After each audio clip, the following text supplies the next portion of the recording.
¿Alguna vez has sentido que algo extraño invade tu hogar sin razón aparente? La Biblia nos advierte, no deis lugar al Efesios 4:27. Esta instrucción no es simbólica, es literal.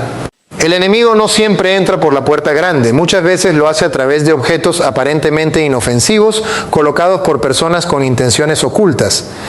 Las Escrituras nos muestran que tanto en el Antiguo como en el Nuevo Testamento, los objetos consagrados al mal fueron usados para traer destrucción, confusión y enfermedad sobre los hogares. Hoy profundizaremos en una verdad inquietante. Existen elementos que las brujas y agentes del enemigo colocan intencionalmente en tu casa para afectarte espiritualmente. Te mostraremos cómo identificarlos y eliminarlos con autoridad espiritual. Revelaremos los pasos para proteger tu hogar según la palabra de Dios.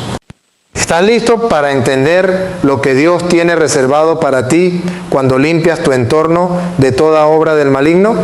Hay casas en las que todo parece ir bien hasta que de repente la armonía se rompe, discusiones sin motivo, enfermedades que no cesan, insomnio inexplicable, una presencia pesada que se siente aunque nadie más esté ahí. Y entonces uno se pregunta, ¿qué cambió? ¿Qué se rompió en el ambiente espiritual? La respuesta muchas veces no está en lo visible, sino en lo espiritual, y más específicamente en lo que sin saberlo hemos dejado entrar. Jesús elevó los ojos al cielo y dijo, Padre, y comienza la oración sacerdotal de Jesús. 17:1. No deis lugar al Efesios 4:27. Este no es un simple consejo, es una advertencia urgente para proteger nuestras vidas, nuestras familias y nuestras casas de cualquier acceso que el enemigo pueda aprovechar. Porque lo cierto es que no todo lo que se introduce en un hogar llega solo con intenciones humanas. Hay objetos que portan cargas, pactos y maldiciones. Objetos aparentemente inofensivos que han sido utilizados por brujas y agentes del mal para abrir puertas en el mundo espiritual. Desde los tiempos más antiguos, los objetos han sido utilizados como instrumentos de conexión espiritual. Dios mismo instruyó a Moisés sobre la construcción del tabernáculo con elementos específicos que reflejaban santidad, pureza y comunión. El arca del pacto, por ejemplo, no era solo una caja, era el lugar donde la presencia de Dios habitaba entre su pueblo. Pero así como hay objetos sagrados que traen bendición, también existen objetos profanos que cargan maldición. En el libro de Josué encontramos una historia que ilustra este principio de manera estremecedora. Acán, miembro del pueblo de Israel, desobedeció las instrucciones de Dios tras la conquista de Jericó. Tomó para sí un manto babilónico, plata y oro, objetos malditos que debían ser destruidos. Simple vista era solo un botín de guerra, pero espiritualmente lo que Acán había llevado al campamento era condenación y las consecuencias no se hicieron esperar. Jesús elevó los ojos al cielo y dijo, Padre, y comienza la oración sacerdotal de Jesús. 17:1. El pueblo entero sufrió y Dios no volvió a estar con ellos hasta que el objeto maldito fue expuesto y eliminado. Israel ha pecado, han tomado del anatema, por eso no podrán hacer frente a sus enemigos. Josué 7:11. Este principio espiritual sigue vigente hoy. Jesús elevó los ojos al cielo y dijo, Padre, y comienza la oración sacerdotal de Jesús. 17:1. Sabe que un hijo de Dios cubierto por la sangre de Cristo es intocable a menos que haya una puerta abierta. Y una de las formas más comunes y sutiles de abrir esas puertas es a través de objetos que entran en la casa sin ser discernidos. No se trata de superstición ni de paranoia. Se trata de realidades espirituales que muchos ignoran, pero que tienen efectos devastadores. Cuadros, estatuas, libros, joyería, muñecos, figuras decorativas. La lista puede ser larga, no por su forma externa, sino por su origen espiritual. Muchos de estos objetos han sido dedicados en rituales, han sido parte de ceremonias oscuras o han sido preparados intencionalmente para llevar ataduras a donde sean colocados. La intención del brujo no es estética. Su intención es clara: entrar sin ser visto, contaminar sin ser detectado, oprimir sin ser culpado. Hay hogares donde la presencia de Dios ha sido desplazada poco a poco, no por pecado deliberado, sino por ignorancia. La Biblia dice en Oseas 4:6, mi pueblo perece por falta de conocimiento. Y en este tema, la falta de conocimiento cuesta caro, porque mientras tú decoras tu sala con una figura que crees artística, el enemigo la usa como punto de contacto. Mientras colocas en tu habitación una joya heredada que no conoces, una maldición ancestral puede estar activándose. Mientras aceptas un objeto de segunda mano sin discernimiento ni oración, puedes estar firmando la entrada legal del enemigo a tu espacio. El mundo espiritual es legalista. Él no puede entrar donde Dios reina a menos que encuentre legalidad. Y esa legalidad se abre cuando el creyente permite en su entorno objetos que han sido utilizados para pactos, invocaciones o rituales contrarios a la voluntad de Dios. Tal como en el caso de Acán, no es el tamaño del objeto lo que importa, sino el tipo de carga espiritual que lleva.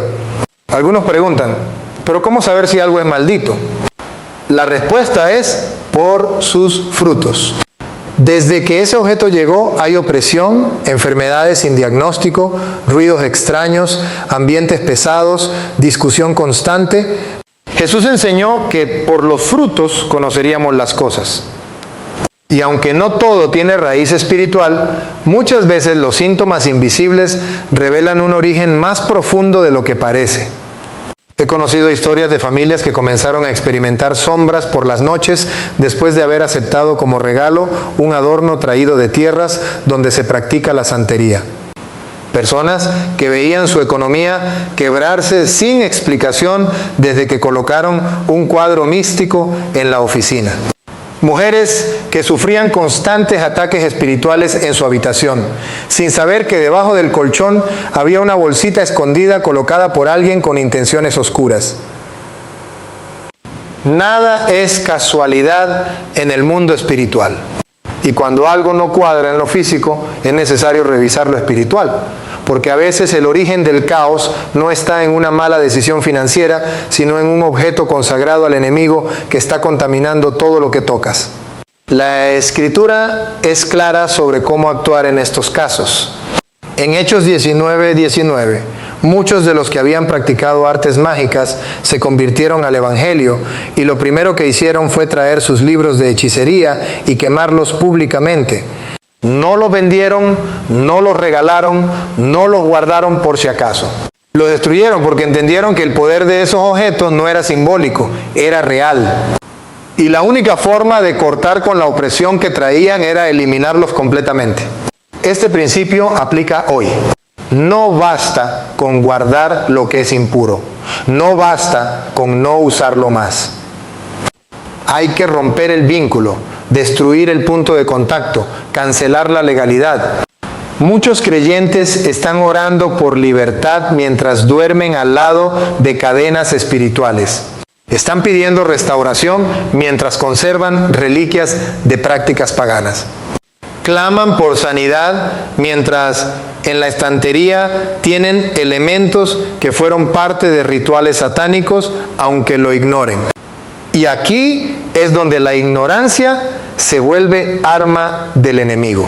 Por eso es urgente despertar, abrir los ojos, examinar el hogar con la guía del Espíritu Santo y actuar con determinación. El enemigo odia los hogares cristianos. Su deseo es dividir, destruir y contaminar. Jesús lo dijo en Juan 10:10. El ladrón no viene sino para hurtar, matar y destruir. Pero Jesús vino para que tengamos vida y vida en abundancia. Esta abundancia también incluye la paz en el hogar, la armonía familiar, el descanso en el alma, la claridad espiritual. Y nada de eso será posible si dejamos que el enemigo tenga un altar en medio de nuestra sala, porque eso es lo que hacen estos objetos. Establecen pequeños altares al enemigo, aunque no los veamos con los ojos naturales. Y mientras estén allí, será difícil mantener una atmósfera limpia y un entorno espiritualmente sano. Hay una razón por la que Dios fue tan enfático con el pueblo de Israel en cuanto a no traer al campamento nada que hubiera sido ofrecido a otros dioses. Él sabía que esos objetos llevaban consigo no solo formas, sino presencias. Y donde hay presencia demoníaca, hay ruina. Así de sencillo. Lo vemos una y otra vez en las Escrituras. Desde los ídolos que contaminaron el templo hasta los objetos dedicados a Baal que trajeron juicio sobre las casas. Nada que esté ligado al reino de las tinieblas puede coexistir con la gloria de Dios. El aceite y el agua no se mezclan. La luz y las tinieblas no conviven. Es por eso que cuando una persona se consagra a Dios, también debe consagrar su casa, sus pertenencias, su entorno. No se puede vivir en dos reinos a la vez.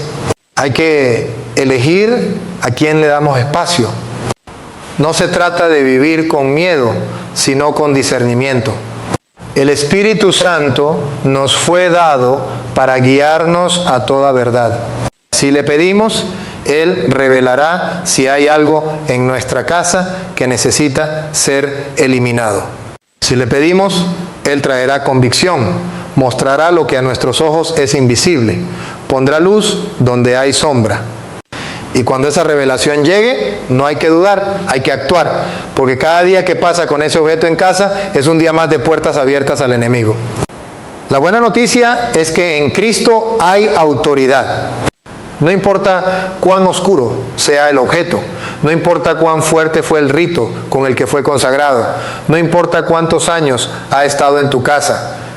Cuando decides consagrar tu hogar a Dios y eliminar todo lo que no le pertenece, su poder es inmediato. La atmósfera cambia, el ambiente se limpia, la paz regresa, porque donde antes había un altar para el enemigo, ahora hay adoración al Dios vivo y eso transforma todo. Por eso, si en tu corazón hay inquietud al escuchar estas palabras, no la ignores. Es posible que el Espíritu Santo esté comenzando a mostrarte algo. Es posible que esté trayendo a tu memoria un objeto, un regalo, una decoración que siempre te pareció extraña. No lo ignores, no lo racionalices. Pide discernimiento, ora y cuando lo identifiques, actúa. Tu hogar no está diseñado para ser depósito de maldición. Tu casa es terreno sagrado, espacio para la presencia de Dios, no para la opresión espiritual. El primer paso hacia la libertad es la conciencia.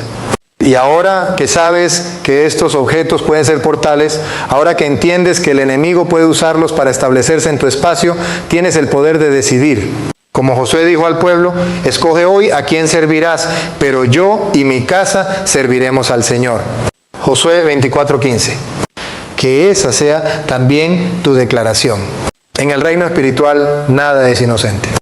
Cada objeto, cada forma, cada símbolo puede ser una representación de principios celestiales o una herramienta al servicio de las tinieblas. La palabra de Dios es clara en cuanto a la presencia de imágenes y figuras que representan realidades espirituales tanto en el cielo como en la tierra. En el libro del Éxodo, Dios ordenó a Moisés esculpir querubines sobre el arca del pacto y sobre las cortinas del tabernáculo, no como objetos de adoración, sino como reflejos de una realidad celestial. Esos símbolos eran sagrados porque representaban lo santo, lo puro, lo eterno. Sin embargo, el enemigo ha replicado ese mismo principio con fines contrarios. Lo que en las manos de Dios es revelación, en las manos del adversario se convierte en deformación. Desde los primeros libros de la Biblia, el Señor advirtió a su pueblo sobre el uso de imágenes talladas que tuvieran una función espiritual. En Deuteronomio 7, 25, 26, Dios declara: las esculturas de sus dioses quemarás en el fuego. No codiciarás plata ni oro de ellas para tomarlo para ti, para que no tropieces en ello, pues es abominación a Jehová tu Dios. No traerás cosa abominable a tu casa, para que no seas anatema como ella. Aquí el mandamiento no es figurado ni abierto a interpretación. Dios no permite que lo impuro comparta espacio con lo consagrado. La imagen tallada, si ha sido dedicada a dioses falsos o cargada espiritualmente, es una abominación y llevarla al hogar es traer maldición. Hay símbolos y figuras que son diseñados específicamente para atraer, contener o canalizar energía espiritual contraria a Dios. El enemigo, siendo imitador de lo sagrado, ha desarrollado un lenguaje visual a través del cual opera en los hogares. Cada trazo, cada diseño, cada representación cargada de intención espiritual puede abrir puertas incluso sin conocimiento del que lo posee. Esto es posible porque el mundo espiritual no responde únicamente a la intención del hombre, sino al origen del objeto y a los pactos que lo rodean. Una figura puede parecer decorativa, incluso bella, pero si ha sido concebida en un contexto ocultista, es capaz de establecer un vínculo real con fuerzas de oscuridad. La ignorancia no anula la legalidad espiritual.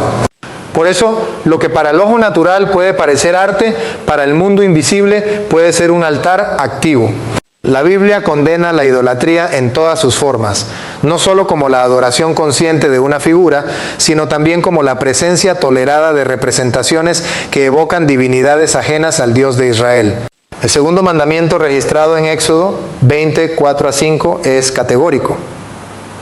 No te harás imagen ni ninguna semejanza de lo que esté arriba en el cielo ni abajo en la tierra. No te inclinarás a ellas ni las honrarás. Este mandato no solo se refiere al acto de postrarse, sino también al hecho de permitir que esos objetos compartan espacio con la presencia del Dios vivo. Cuando en el corazón del hogar hay símbolos de culturas paganas, imágenes cargadas de misticismo o figuras asociadas a dioses extranjeros, se interrumpe la atmósfera espiritual que Dios desea establecer. El enemigo ha popularizado formas, íconos y símbolos que están presentes en millones de hogares sin levantar sospecha. Estas representaciones no fueron diseñadas al azar, han sido creadas a lo largo de siglos para ser portadoras de intenciones ocultas. Muchas de ellas derivan de religiones paganas, prácticas esotéricas o escuelas de pensamiento gnóstico que niegan la supremacía de Jesucristo. Jesús elevó los ojos al cielo y dijo, Padre, y comienza la oración sacerdotal de Jesús. 17.1. La idolatría no necesita veneración para ser efectiva. Basta con la presencia tolerada. En el libro de 2 Reyes 23, el rey Josías llevó a cabo una reforma profunda en Israel, destruyendo ídolos, derribando altares y eliminando todo objeto que pudiera usarse como instrumento de culto falso. Él no permitió que quedaran vestigios de aquello que ofendía a Dios. Esta actitud no fue extremista, fue obediente. La presencia de símbolos profanos en Jerusalén no solo era una ofensa a Dios, era la causa de la decadencia espiritual del pueblo.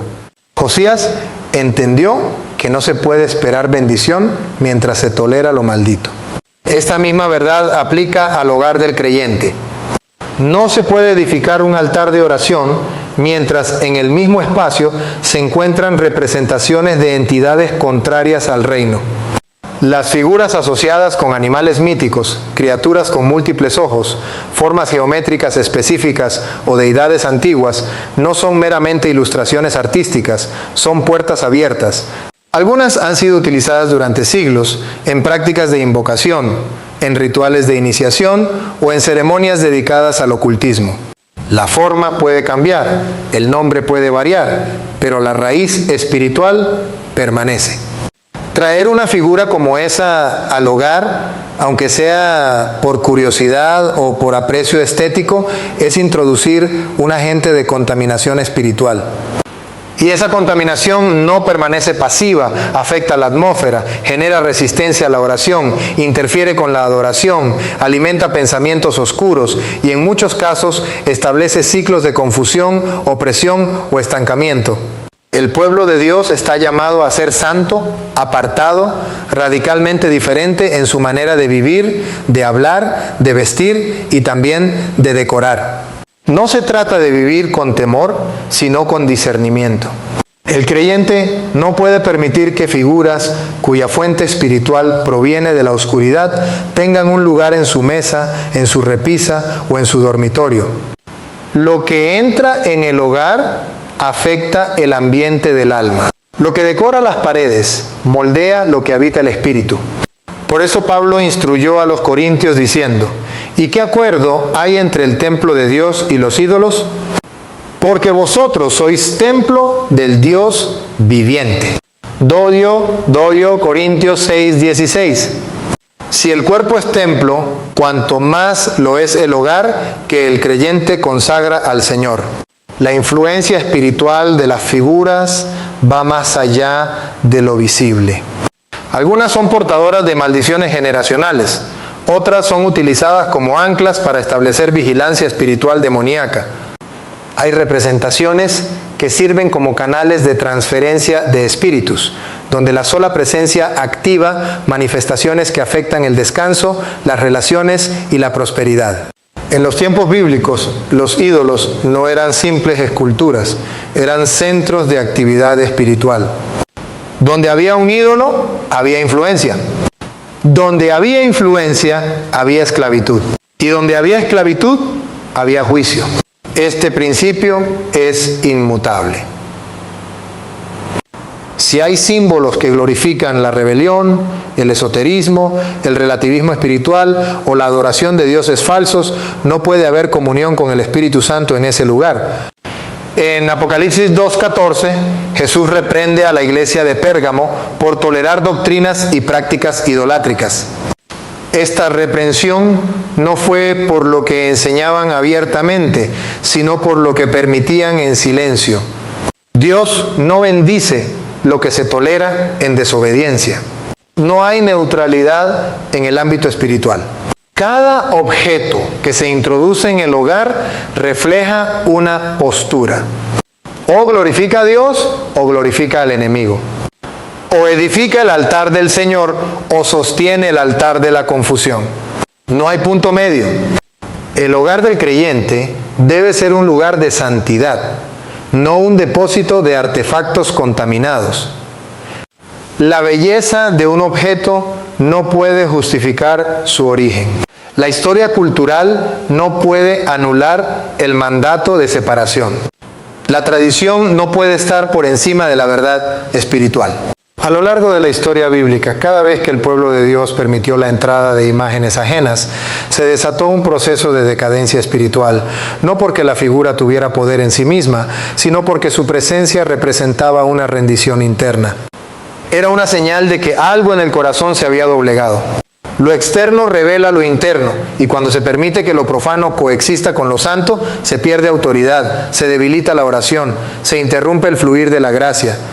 El creyente que desea caminar en libertad no solo debe cerrar puertas obvias como el pecado, la desobediencia o la rebelión, sino también debe revisar con atención cada rincón de su casa. No hay lugar que el enemigo no quiera infiltrar. No hay habitación que no esté en su agenda. Si encuentra una figura que le pertenece, reclamará legalidad. Y si la encuentra expuesta, activa, visible, no necesitará permiso para operar. Su presencia será suficiente. La limpieza espiritual comienza con el discernimiento visual. El ojo, entrenado por la palabra y guiado por el Espíritu Santo, puede identificar lo que no armoniza con la santidad. No se necesita una manifestación demoníaca para saber que un símbolo es contrario a Dios. Basta con conocer la verdad, porque la verdad ilumina, la verdad confronta, la verdad revela. Y cuando el creyente camina en la luz, todo objeto que fue hecho en tinieblas queda expuesto. En ese momento la decisión es clara. destruir o tolerar, derribar o justificar. Y la elección que se tome determinará el nivel de libertad que se experimentará. El tiempo en que el pueblo de Dios podía ignorar estos temas ha terminado. Vivimos días donde las tinieblas avanzan sin pudor y donde la batalla espiritual se libra incluso en los detalles. Los símbolos son parte de esa batalla. No son simples dibujos, son declaraciones espirituales. Cada uno proclama un reino, el reino de Dios o el reino de las tinieblas. Y cuando esos símbolos son introducidos al hogar, se convierten en embajadores espirituales del reino que representan. Por eso, si se desea vivir bajo la cobertura de Dios, es necesario examinar con rigurosidad qué imágenes están siendo toleradas. No se puede pedir protección mientras se honra lo impuro. No se puede declarar victoria mientras se convive con lo que representa derrota. No se puede caminar en autoridad mientras se conservan símbolos de opresión. La santidad no es una opción, es una condición para la presencia. Y donde hay presencia de Dios, no hay espacio para lo que Él aborrece. Uno de los métodos más silenciosos y eficaces que el enemigo utiliza para infiltrar hogares consagrados a Dios es el disfraz de la generosidad. El regalo en apariencia inofensivo ha sido empleado desde tiempos antiguos como medio de transferencia espiritual. El enemigo conoce la naturaleza emocional del ser humano, su inclinación a confiar en aquello que viene envuelto en amabilidad o afecto, y lo usa para traspasar fronteras que de otra forma le estarían prohibidas. La Escritura enseña que incluso Satanás se disfraza como ángel de luz. 2 Corintios 11:14. Y dentro de ese disfraz muchas veces hay un objeto, una pieza, un presente que ha sido consagrado a su servicio. El receptor no lo sabe, pero al aceptarlo también acepta lo que espiritualmente carga. Este principio no es nuevo. En el libro de Números, capítulo 22, se relata cómo Balac, rey de Moab, intentó destruir al pueblo de Israel, no mediante armas, sino a través de una maldición disfrazada de palabra. Para esto ofreció a Balaam riquezas y regalos con el propósito de que él profetizara en contra del pueblo de Dios. Aunque Balaam fue impedido por Dios de maldecir, el intento reveló una estrategia espiritual. Usar dádivas como canal de influencia maligna. El regalo puede ser un acto externo, pero en el mundo invisible puede representar un pacto, una entrada, una transferencia. En muchas culturas donde se practican rituales ocultistas, los objetos que se consagran para mal son ofrecidos con la intención de ser entregados a la víctima. Estos objetos no necesariamente tienen un aspecto oscuro o intimidante. Pueden ser pulseras, joyas, piezas decorativas, libros, tejidos, instrumentos musicales, muñecos artesanales o incluso alimentos. Lo que define su peligro no es su forma, sino el propósito espiritual con el que fueron preparados. La brujería opera mediante la transferencia. Un objeto tocado, ungido o ritualizado puede portar una carga espiritual que al entrar a la casa del creyente comienza a establecer opresión, enfermedad, confusión o conflicto. La víctima no lo nota de inmediato. Todo comienza con pequeños cambios. Una oración que ya no fluye igual, una paz que comienza a desvanecerse, un peso en el ambiente que se vuelve constante. La raíz muchas veces está en aquello que fue recibido sin discernimiento.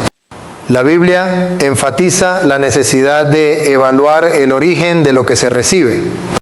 En 1 Juan 4:1 se exhorta: amados, no creáis a todo espíritu, sino probad los espíritus si son de Dios. Esta instrucción no se limita a palabras proféticas, sino que se extiende al contexto espiritual de cualquier cosa que se introduce en el ámbito del creyente. El espíritu detrás de un objeto puede ser probado no con juicio humano, sino con la guía del Espíritu Santo. El creyente debe desarrollar una sensibilidad espiritual que le permita discernir más allá de lo visible, porque no todo lo que brilla trae bendición, y no todo lo que se ofrece nace del amor. La astucia del enemigo se manifiesta precisamente en que sabe disfrazar lo impuro de pureza. Sabe presentarse en formas que no despiertan sospecha. En el contexto de regalos, esto se vuelve especialmente efectivo. Cuando alguien recibe un objeto como muestra de aprecio, su corazón se abre. Ese acto de apertura, aunque emocional, tiene consecuencias espirituales. Abrir el corazón sin discernimiento es como abrir la puerta del hogar sin preguntar quién llama. En ese espacio, lo espiritual se infiltra y una vez dentro comienza a operar. La historia del pueblo de Israel muestra repetidamente que los objetos traídos del exterior, si no eran consagrados al Dios verdadero, traían consigo contaminación. En Josué 6:17, Dios advirtió que todo lo que se hallara en Jericó debía ser destruido, pues era anatema. A pesar de la advertencia, Acán tomó parte del botín y lo ocultó. Su acto fue visto por Dios como una traición espiritual. El juicio no fue solo sobre él, sino sobre toda la nación. Esta historia establece un principio inquebrantable. Lo que ha sido tocado por lo maldito al entrar en contacto con lo consagrado genera conflicto espiritual. El regalo que parece inocente puede, si fue preparado en rebelión, desatar caos en lo que estaba en orden. El enemigo ha perfeccionado esta estrategia, especialmente en ambientes donde el discernimiento ha sido apagado. En un mundo que valora lo estético sobre lo espiritual, es fácil justificar la permanencia de un objeto porque fue obsequio de alguien querido, porque representa un recuerdo o porque su apariencia no sugiere peligro alguno. Pero el mundo espiritual no opera por apariencia, opera por esencia. Jesús elevó los ojos al cielo y dijo, Padre, y comienza la oración sacerdotal de Jesús. 17:1. Su presencia es una puerta abierta, y mientras esté en el hogar, el enemigo encontrará un lugar desde donde operar. El principio de santificación implica separación. Cuando algo ha sido apartado para Dios, no puede compartir espacio con lo que fue apartado para el mal. Esta es una verdad espiritual que trasciende culturas y épocas. La casa del creyente es un santuario. Es un lugar que debe reflejar la presencia de Dios. Permitir que objetos ritualizados o espiritualmente contaminados entren, aunque sea a través de un regalo, es romper el cerco espiritual, no por ignorancia, sino por falta de vigilancia. Por eso Jesús enseñó en Mateo 24:43, si el padre de familia supiera a qué hora habría de venir el ladrón, velaría y no dejaría minar su casa. Esta vigilancia debe ser constante. Jesús elevó los ojos al cielo y dijo, Padre, y comienza la oración sacerdotal de Jesús. 17:1. Aceptar un regalo cargado espiritualmente puede equivaler, en términos bíblicos, a hacer alianza con lo oculto. No siempre de manera consciente, pero sí efectiva. En el Antiguo Testamento, cuando el pueblo de Dios recibía bienes de naciones paganas sin consagrarlos al Señor, esos bienes terminaban por contaminar el campamento. El oro, la plata, las vestiduras, incluso los utensilios, si habían sido usados en contextos idolátricos, debían ser purificados o destruidos. No había espacio para el sentimentalismo. La limpieza espiritual era prioritaria porque la santidad era una condición para la presencia de Dios. El creyente no está llamado a juzgar a quien entrega el regalo, sino a evaluar el contenido espiritual de lo que se recibe. No todo regalo es una bendición. Algunos, aunque ofrecidos con sonrisas, son portadores de maldición y el hecho de que provengan de personas cercanas no exime su influencia. El enemigo no siempre usa extraños. A menudo opera a través de los vínculos más próximos, sabiendo que ahí se encuentra menor resistencia. Pero donde hay discernimiento, hay defensa, y donde hay obediencia, hay victoria.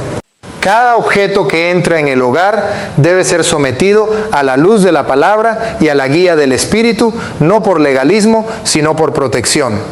La atmósfera espiritual del hogar no debe ser alterada por lo que otros consideran inofensivo, porque lo que se recibe sin filtro puede volverse un canal de opresión y una vez dentro, la carga espiritual no se detiene hasta que se rompe su legalidad. La responsabilidad del creyente es velar. Velar no solo en la oración, sino también en la revisión constante de todo lo que entra en su entorno. Así como el sacerdote del antiguo pacto examinaba minuciosamente cada ofrenda, cada utensilio y cada vestidura del templo, el cristiano debe examinar con igual celo lo que se incorpora a su casa. La santidad no se conserva por accidente, se preserva mediante decisiones conscientes y firmes. No se puede orar por paz en un lugar donde se tolera la presencia de lo maldito. Los regalos cargados espiritualmente no se neutralizan con indiferencia ni con ignorancia. Se neutralizan con la verdad, con la luz y con la autoridad delegada en el nombre de Jesús. Pero lo primero es identificarlos. Lo segundo, no justificar su permanencia. Y lo tercero, actuar con diligencia espiritual, porque lo que fue preparado para tu caída no tiene por qué permanecer donde Dios ha decretado victoria. El mundo espiritual no es silencioso, aunque muchas veces opera en lo invisible. Sus efectos se manifiestan con una claridad que solo puede negar aquel que ha cerrado su espíritu a la verdad. No todo lo que ocurre dentro de un hogar tiene su origen en el plano físico. Las tensiones, los sueños perturbadores, las sensaciones de peso inexplicables, las discusiones que estallan sin causa aparente, los pensamientos oscuros que aparecen en medio de la noche, las enfermedades que resisten tratamiento, todo eso puede ser señal de algo más profundo.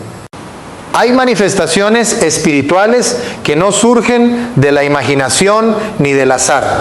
Se activan, se alimentan, se mantienen porque algo en ese lugar les dio legalidad para operar. Y cuando eso sucede, no basta con ignorarlo, tampoco basta con racionalizarlo. Es necesario discernirlo. La Escritura no oculta esta realidad. Desde el Génesis hasta el Apocalipsis, Dios muestra cómo lo espiritual interfiere directamente en lo natural. El ambiente de un lugar puede cambiar cuando lo santo entra, pero también cuando lo profano se instala. Así como la presencia de Dios llenaba el tabernáculo con gloria, así también la presencia de lo impuro puede llenar un espacio con opresión. No se trata de simbolismo, es manifestación real. Lo que está consagrado al mal no permanece inerte, opera. Y su presencia altera el ambiente, moldea actitudes, distorsiona pensamientos, desgasta relaciones. Cuando un objeto consagrado a fuerzas contrarias a Dios es introducido en un hogar, lo primero que comienza a cambiar es la atmósfera. Hay una pérdida paulatina de paz. Las oraciones se sienten estancadas. La lectura de la palabra se vuelve difícil. El descanso se interrumpe, el ánimo decae. Nada externo parece justificar lo que ocurre, pero internamente algo se ha desplazado. Lo que antes fluía en el espíritu, ahora encuentra resistencia.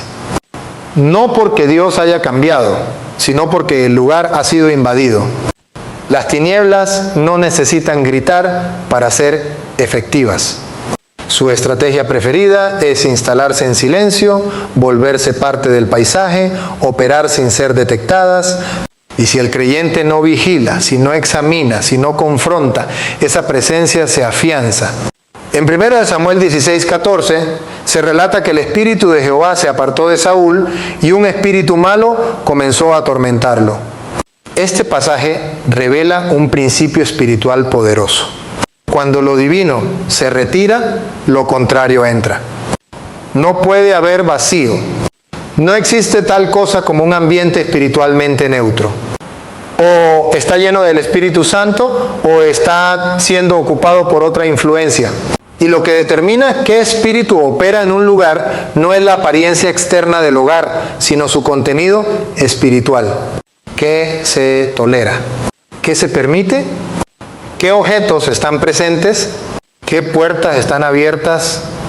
La Biblia también habla de la importancia del ambiente espiritual de los lugares. En el caso del profeta Eliseo, se construyó una habitación específica para que él pudiera descansar y orar con libertad. 17.1, esa habitación fue bendecida porque el ambiente era consagrado, preparado, limpio. Encontramos en Marcos 5, cuando Jesús entra en la región de Gadara, lo primero que encuentra es un hombre poseído que habitaba entre sepulcros. El territorio estaba espiritualmente cargado. No era casualidad. Los demonios habían tomado espacio y su presencia no solo afectaba al hombre, sino también a la atmósfera del lugar. Tanto que los habitantes temían, evitaban, se alejaban. Lo espiritual no se ve, pero se siente. Y cuando la atmósfera está contaminada, la evidencia no se manifiesta solo en el cuerpo, sino en la mente, en el ánimo, en las emociones, en los vínculos. Un hogar que ha sido invadido por objetos malditos no siempre mostrará una manifestación dramática. El enemigo sabe cuándo debe esconderse. Su propósito es permanecer el mayor tiempo posible sin ser desalojado. Por eso se manifiesta con síntomas que se atribuyen fácilmente al estrés, a las emociones, a las circunstancias. Pero tras el velo de lo aparente hay un espíritu que opera. La opresión nocturna, la sensación de que alguien observa, los susurros en la oscuridad, las sombras que cruzan el pasillo, los olores sin fuente natural, los aparatos eléctricos que se encienden solos, los animales que reaccionan sin explicación. Todo eso puede ser señal de que algo no fue bienvenido, pero entró. Y si entró es porque encontró una puerta.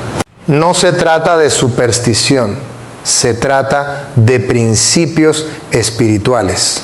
En Hechos 19, 11, 12, Dios hacía milagros extraordinarios por medio de Pablo. Incluso pañuelos y delantales que él tocaba eran llevados a los enfermos y las enfermedades se iban. Pero no solo las enfermedades, también los espíritus malos salían. Si un objeto puede ser cargado de unción, también puede ser cargado de maldad. Lo que ha sido consagrado a las tinieblas transporta consigo esa carga y una vez dentro del hogar se convierte en un centro de actividad. No siempre se necesita un ritual satánico para provocar esto.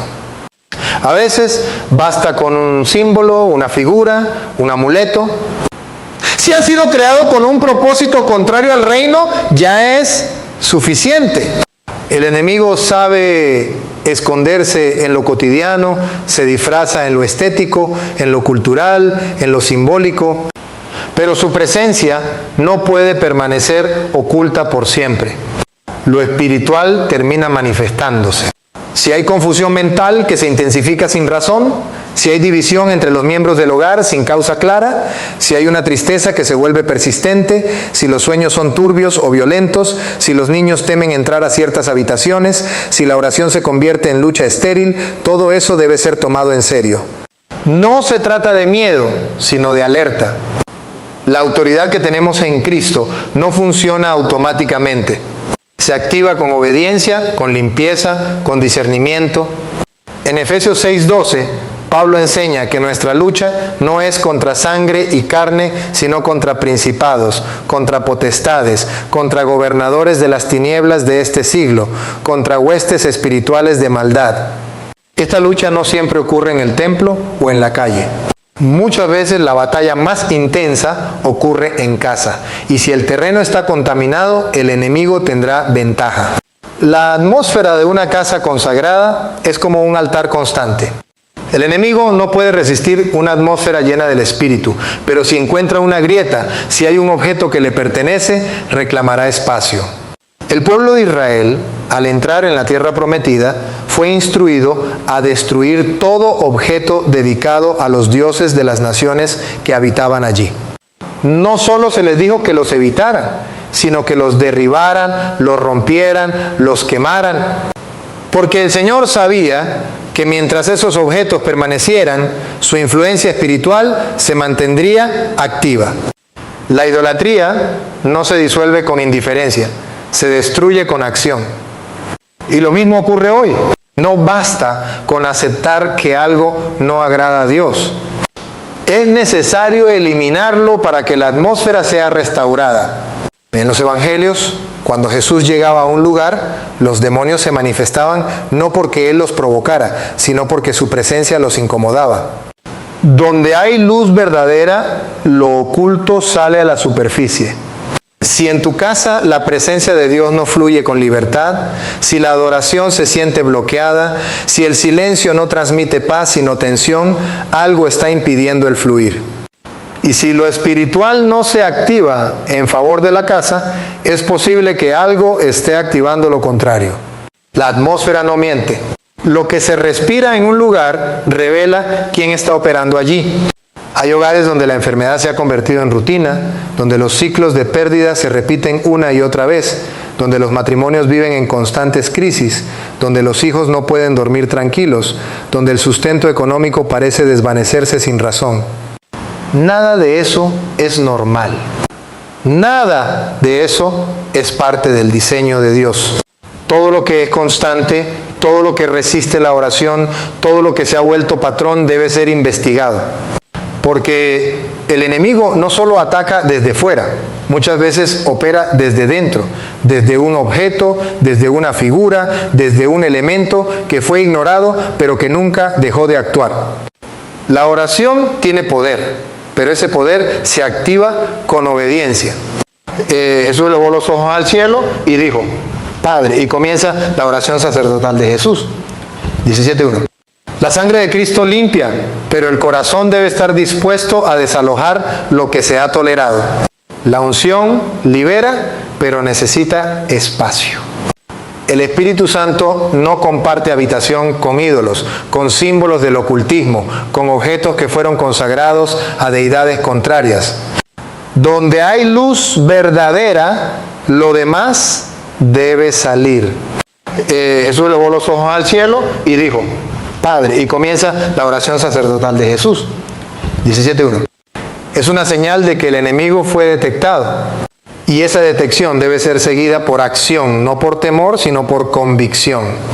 El que limpia su casa verá la diferencia.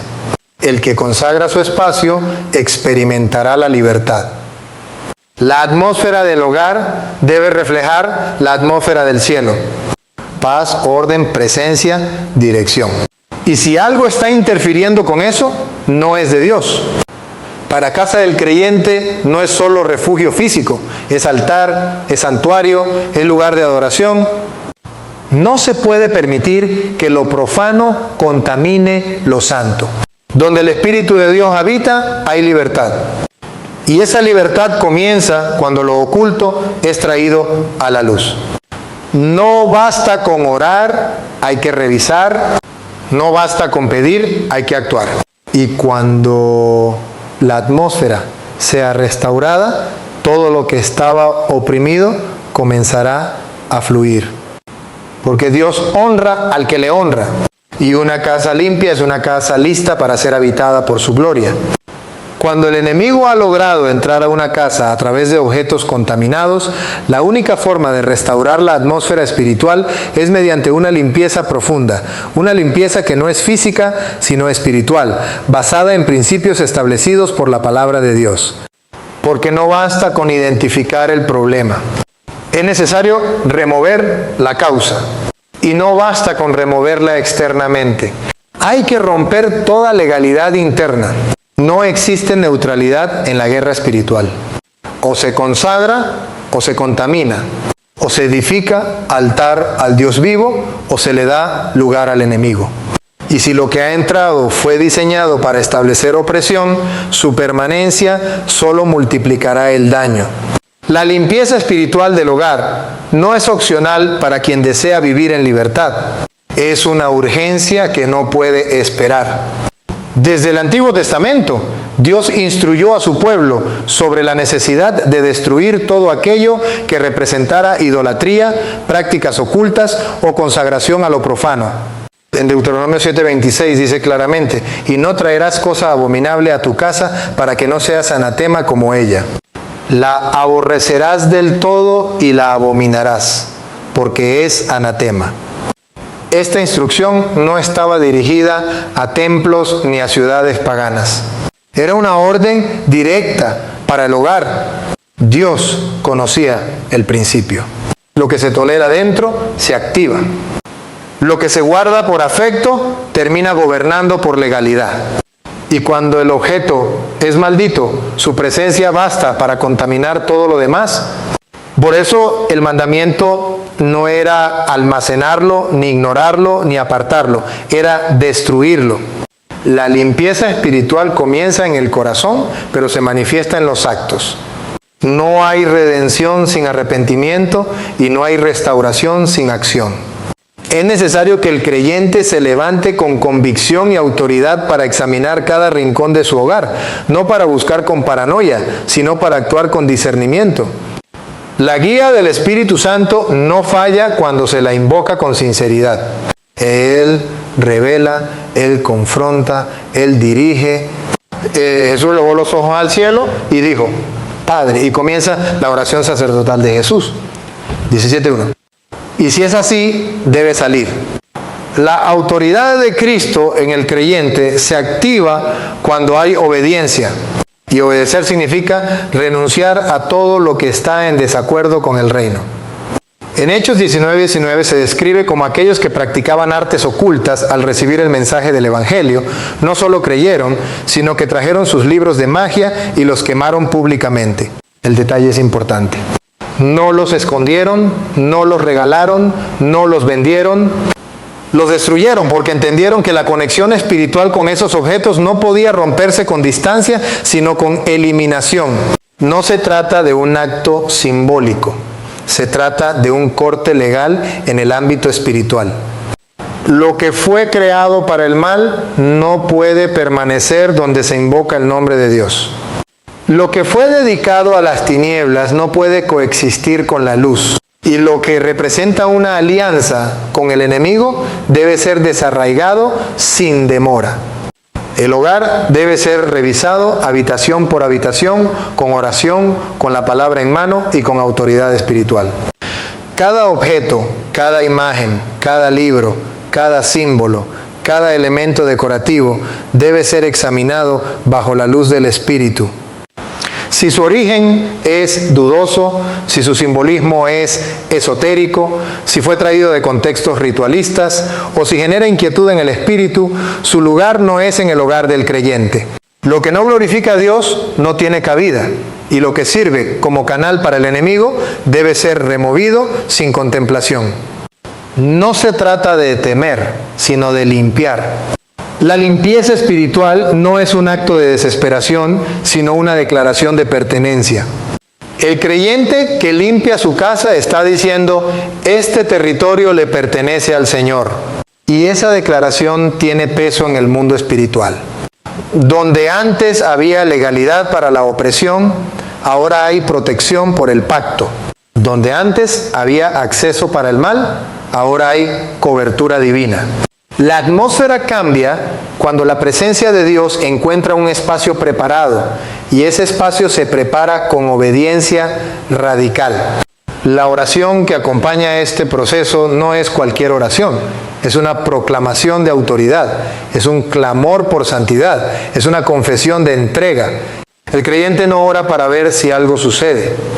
Jesús elevó los ojos al cielo y dijo, Padre, y comienza la oración sacerdotal de Jesús. 17:1. En Santiago 5:16 está escrito, la oración eficaz del justo puede mucho. Esa oración unida a la acción es capaz de romper cadenas invisibles, desalojar presencias oscuras y restaurar el fluir del Espíritu en cada ambiente del hogar.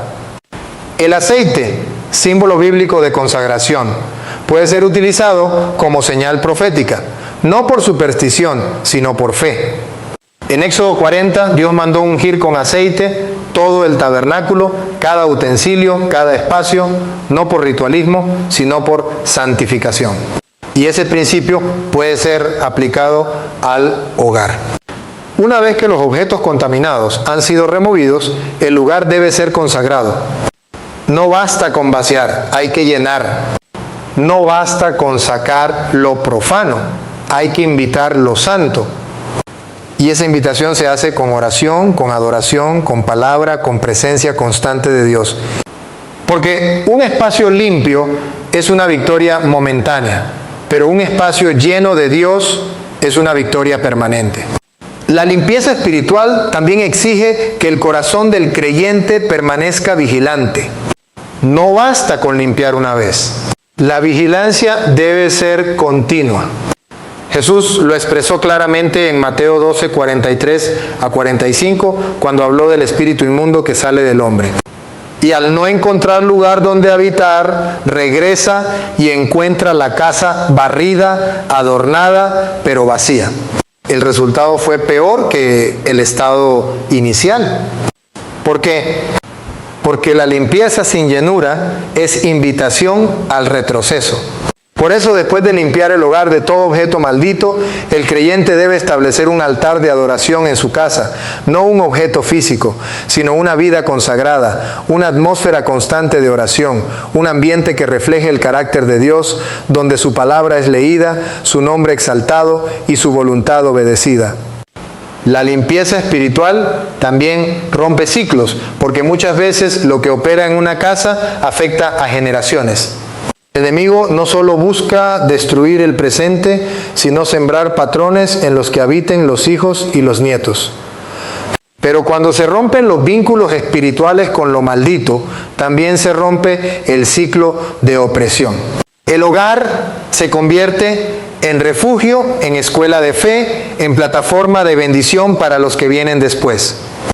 Y esa transformación comienza con un acto firme, remover lo que no debe estar. El enemigo teme a un creyente que limpia su casa, porque sabe que esa limpieza es más que simbólica, es profética, es una señal de que la autoridad ha sido retomada, de que el terreno ya no está disponible, de que el altar ha sido restaurado, de que la gloria de Dios puede descender, y donde la gloria habita, el enemigo huye, porque no hay pacto demoníaco que resista la presencia del Altísimo. No hay objeto maldito que prevalezca ante el fuego de la santidad. Por eso la limpieza espiritual del hogar no es solo una práctica, es una declaración de guerra, es una manifestación de fe. Es un acto de obediencia que abre las puertas a la restauración, a la paz, a la libertad verdadera. Jesús elevó los ojos al cielo y dijo, Padre, y comienza la oración sacerdotal de Jesús. 17:1. Lo que se desecha en obediencia provoca movimiento en los cielos. Y lo que se consagra con sinceridad establece un nuevo nivel de cobertura, de protección y de comunión con el Espíritu de Dios. El poder para cerrar toda puerta al enemigo no proviene del esfuerzo humano ni de una fórmula religiosa, sino de la autoridad que Dios ha delegado en aquellos que caminan bajo su pacto. Esa autoridad no es simbólica ni teórica, es real, operativa, activa en el ámbito espiritual. Jesús fue claro cuando declaró, he aquí os doy autoridad de hollar serpientes y escorpiones y sobre toda fuerza del enemigo y nada os dañará. Lucas 10:19. No habló de una posibilidad futura, sino de una autoridad presente. Y esa autoridad no está sujeta a emociones, sino al entendimiento del lugar que el creyente ocupa en Cristo. Una vez que el hogar ha sido limpiado, que los objetos malditos han sido removidos y que la atmósfera ha sido restaurada, es necesario afirmar la posición espiritual desde la cual se gobierna. Porque todo lo que se cierra en la tierra será cerrado en el cielo. Pero cerrar espiritualmente no es repetir palabras, es ejecutar legalidad divina, es establecer límites invisibles que el enemigo no puede transgredir. Y esos límites se trazan con obediencia, con santidad, con comunión profunda con Dios. Donde hay sumisión a su voluntad, hay respaldo de su trono. La autoridad fluye desde esa alineación. En Efesios 2:6 se afirma que Dios nos resucitó juntamente con Cristo y nos hizo sentar en los lugares celestiales con Él. Esa posición espiritual implica gobierno, vigilancia, dominio. no se trata solo de resistir, sino de avanzar, de recuperar terreno, de decretar que toda obra del adversario queda anulada. El creyente no vive como esclavo de las circunstancias, sino como hijo del Rey.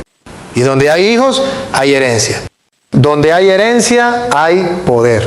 Y donde hay poder, hay libertad. Esa libertad no es tolerancia con las tinieblas, es confrontación directa. Es establecer que ninguna fuerza ajena al reino tiene derecho a operar dentro del territorio consagrado a Dios. La casa que ha sido santificada debe mantenerse bajo cobertura. La oración constante, la adoración sincera y la proclamación de la palabra son pilares que refuerzan la autoridad ya otorgada. Pero incluso más que eso, es la vida íntegra la que sostiene esa autoridad. No se puede ejercer dominio espiritual con puertas abiertas al pecado. Por eso, el que cierra al enemigo también se cierra al mundo. El que levanta murallas también levanta el altar.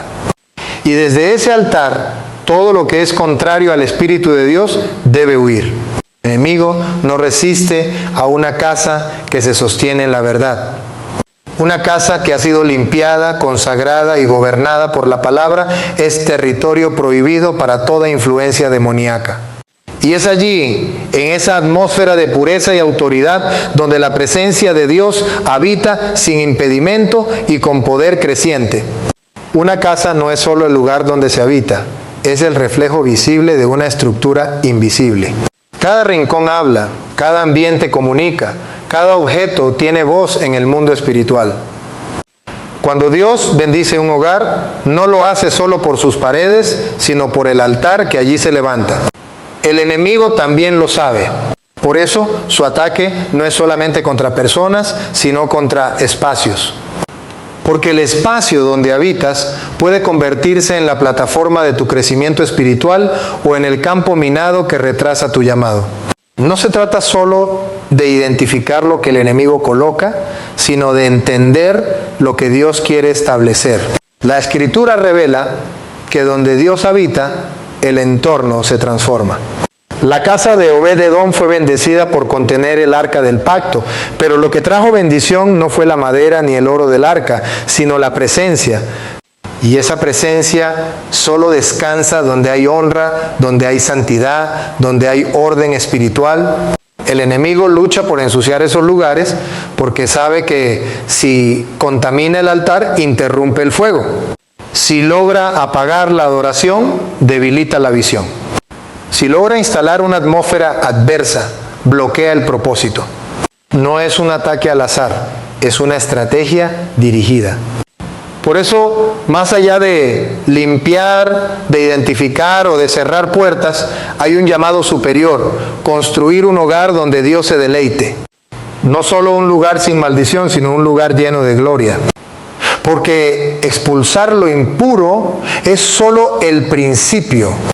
Lo más poderoso ocurre cuando el espacio se llena de la presencia del Altísimo, cuando las conversaciones reflejan fe, cuando los muros escuchan cánticos, no quejas, cuando la atmósfera provoca descanso en el alma y dirección en el espíritu. Ese es el diseño del cielo para la casa del creyente. En un mundo donde las tinieblas avanzan sin vergüenza, tener un hogar encendido por la luz de Dios es más que necesario. Es urgente. La casa se convierte en el primer altar antes que el templo. Es donde se libra la primera batalla y donde también debe surgir la primera victoria. Jesús elevó los ojos al cielo y dijo: Padre, y comienza la oración sacerdotal de Jesús. 17:1. Si el altar está vivo, la familia prospera. Si el altar está caído, el enemigo encuentra acceso. Hoy el llamado no es solo a eliminar lo que el enemigo trajo, es a establecer lo que Dios anhela. Que tu casa sea antorcha, no solo refugio. Que sea plataforma, no solo protección. Que sea trinchera, no solo descanso. Porque el hogar del justo no es un lugar pasivo, es un territorio profético diseñado para provocar el avance del reino. ¿Estás listo para que tu casa no solo esté limpia, sino que se convierta en un lugar donde la gloria de Dios repose con poder? Ese es el verdadero objetivo y ese es el verdadero llamado.